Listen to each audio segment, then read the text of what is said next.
তো গাইস আগে টিকটক ভিডিওটা দেখো, তারপরে এই ভিডিওর ফানি কমেন্টস পড়বো। Let's go. মানে সুন্দর করে ভিডিও করে দিবে, তুই সানগ্লাসটা ফালা আমার দিকে। ঘন ঘন মালয়েশিয়া যাওয়ার কারণ কি এখন বুঝতে পারলাম। প্রথম কিন্তু পানিটা অনেক ঠান্ডা লাগছে, এখন ঠান্ডা লাগছে, ব্যালেন্স হয়ে গেছে, নরমাল পানি হচ্ছে। বুকের হেডলাইন বড় বড় দেখা যায়। সঠিক বলে। জামা ছাড়াই 44। পানিতে ভিজে তোমার ডাব দুটো ভালো দেখা যাচ্ছে। একদম সারা দিন খালি আমাদেরকে দেখে আর হাসে বেড়া।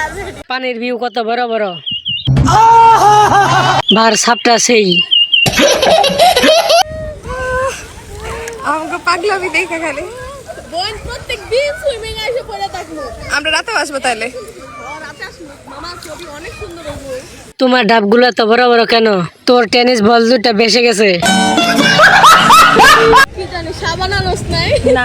ডাব দুটো বড় বড় দেখা যায়, ইন্ডিয়ান পরে তাই পার গুলো তো বড় বড়। সুইমিং এ কি সাবান লাগাইতে দিব না? গামাজনি আনছো? গামাজনি আনি নাই, সাবান আনি নাই। মিয়া খলিবার ছোট বোন, তাই এত বড় বড় বোন।